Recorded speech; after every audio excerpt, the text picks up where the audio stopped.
Well, good morning, ladies and gentlemen, Mr. Chairman. Thank you very much for the invitation. Basically, I'm going to try to summarize in my opinion, the great job that the whole team of authors developed with this present guidelines, the syncope ones. It was recently published, and the main authors were Michel Rinol and Angel Moya, leading the whole team. And I would like to first pinpoint that it's not just a work of cardiologists, but it's also a work of neurologists, doctors from internal medicine, the emergency departments. So it's not just a textbook made of cardiologists, but just the whole team of people involved in syncope is the one that have been working on these issues. So I think it's got a great value. And there have been some changes, not really major changes in recommendations. Basically, maybe there's a bit of a downgrade of the TIL test and Holter for an Spain syncope, for instance. And however, has been an upgrade of the importance of an HV value over 70 milliseconds in a patient with syncope, and that value at the EPS. And this has been some sort of a downgrade of the empiric pacing for patient with bifascicular block, going from a 2A indication to a 2B, just pacing because the patient is having syncopes. And also, for instance, in the case of atrial fibrillation, if it comes with syncope, it's now a class 1 indication to go for catheter ablation. So basically, the authors have designed the guidelines in these 3 different steps. First, the diagnosis, the initial evaluation of the syncope episode, then the subsequent investigations in order to try to find out what the cause of the syncope was, and then they have upgraded all the state-of-the-art knowledge regarding treatment of syncope. Now, for the initial evaluation, well, basically what the authors tell us is we have to ask 4 questions when the patient is coming because of a syncopal episode. First, was there actually a real transient loss of consciousness, or was it a fall or a drop attack? Then was it a fast loss of consciousness in order to be categorized as a transient loss of consciousness? Or do we think there's a serious underlying cause that can be promptly identified and then accordingly be treated? And if not, if the cause is uncertain, what is the actual risk of the patient having a serious outcome after our visit to our emergency department? And then, of course, should the patient be admitted to hospital after a syncopal episode? And all the guidelines are designed in order to try to answer these questions. Regarding the initial evaluation, of course, a complete history taken on physical examination is mandatory, as well as a standard ECG. Immediate ECG monitoring is going to be compulsory when we feel that there can be a kind of a high-risk syncope. And the authors leave the echocardiogram when there's a previous known heart disease, or when this kind of clinical data suggestive of a structural heart disease. And then we have to go for the echo at the initial evaluation. And then the author presented with 4 tables telling us what the high-risk features are in order to pinpoint these patients and admit these patients to the hospital.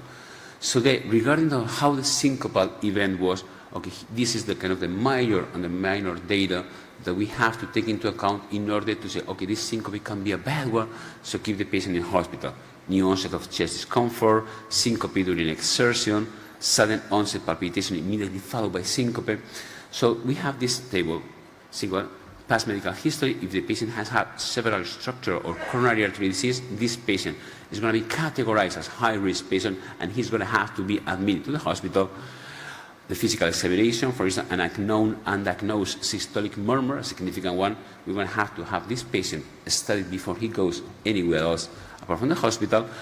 And the authors also state in a couple of charts the major and the minor ECG findings that can make the patient, okay, can be categorized as a high-risk patient, and this patient can't go home before being seriously analyzed. Bronchial pattern, long QT pattern, non-sustained VT, major and minor ECG findings that we have to take into account in order to categorize this patient. Watch out, this is a high-risk patient, he can't go anywhere.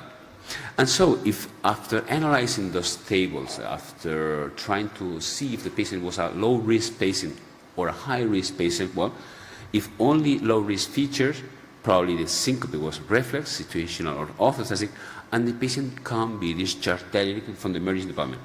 And actually, the author have stated this is a class 1. So after this initial evaluation, if we find no high-risk feature, the guidelines are stated that this patient can be discharged. Actually, it's a class 1 indication to go home after this thorough initial evaluation. However, if the patient is having high-risk features or neither high nor low risk, then the patient has to be either admitted to the hospital or has to be evaluated at the observational unit of the emergency department, and you can even consider submitting this patient to a syncope unit in order to see if the patient is having a serious condition underneath. So here we have high-risk features, means that the patient has to be hospitalized, class 1 indication. Neither high nor low, the patient has to be observed in the emergency department, and the author said that the risk stratification scores may be considered, but just in a class 2B. So just keeping in mind that with our present knowledge about, as cardiologists, we should be able to evaluate these patients either following a score or just because, of the knowledge that we have about syncope. You have to evaluate if you want to go for carotid sinus matches, tilt testing, blood tests. The paper has a lot of data regarding tilt testing and the usefulness of the test. And regarding subsequent investigations, moreover than the initial ones, we have, the prolonged ECG monitoring. So the authors state that either the external or the implantable has to be gone for it in case of recurrent, severe, unexplained syncopes, especially if they accomplish these 3 conditions: clinical or ECG features suggesting that it can be an arrhythmic syncope, high probability of recurrence in a reasonable time, and if the patient is going to benefit in case we find the etiological cause and go for a pacemaker, a defibrillator, or wherever. And actually, there's a flow chart for these patients, and I would pinpoint that in case of syncope and certain diagnosis mechanism, if we have admitted the patient because of a high-risk syncope at the emergency department, after the in-hospital monitoring, if we go for a whole workup and we just can't find the cause, then class 1 indication is going to be to go for an implantable loop recorder, because we just can't figure out what happened to this patient, and this is a high-risk patient, so we go for it. Also, another indication for implantable loop recorders is in cases of low-risk syncope, but when we think that it may be the arrhythmia can be a cause, and the patient is having recurrent episodes. So in those patients, the implantation of an implantable loop recorder is also called class 1 indication. Regarding electrophysiological studies, basically what the authors state is in case of previous myocardial infarction or other scar-related conditions, is going to be a class 1 indication to go for an EPS after a syncopal episode. Also, in case of a syncope and bifascicular bundle branch block, the EPS should be considered a class 2A indication when the syncope remains unexplained after non-invasive evaluation. So 2A indication for bifascicular bundle branch block and syncope. Regarding stress tests, it can be very useful in patients having syncopes related to exertion, either during or immediately after. And actually, it is mandatory to be performed as a class 1 indication on exercise testing in patients coming to us because of a syncope related to exercise. And it can be either diagnostic if we have a patient who is going to develop a 2nd or 3rd degree A block during the stress test, so that now we know the cause, or either immediately after exercise the patient go and have a syncope just in front of us. It's going to be a reflex syncope. So also the paper deals a lot with the autonomic function test in order to try to pinpoint neurogenic syncopes. And actually deals with the valsalva maneuver, the breathing test, main autonomic function test, and the paper is very good in detailing the usefulness of each of those tests. And also it's kind of, new, telling us that we have to consider video recording with a mobile phone in those cases of recurrent syncopes. We just don't know the cause, and maybe if the family is just with the patient after another syncope, and the patient is kind of, is breathing, if they can film it and then show it to us, maybe it's going to be helpful for us in order to decide decide what the cause of the syncope was. And so it's a class 2A indication to recommend families to record the syncopal event in case of they are recurrent and we just don't know what's going on with the patient. Regarding treatment, sure, we have a whole section regarding reflex syncope, cardiac syncope, and an explain one. Regarding the reflex syncope, insisting on we have to explain the diagnosis, risk of recurrent, reassure, and give advice on how to avoid triggers and situations. And then, in severe and recurrent form, we have a flow chart telling us, okay, in younger patients, maybe medical treatment. In older patients, we may have to evaluate the necessity of implanting a pacemaker. Actually, there's another flow chart telling that in case of reflex syncope, older patients and spontaneous pauses, we have to evaluate maybe implanting a pacemaker as a class 2A indication.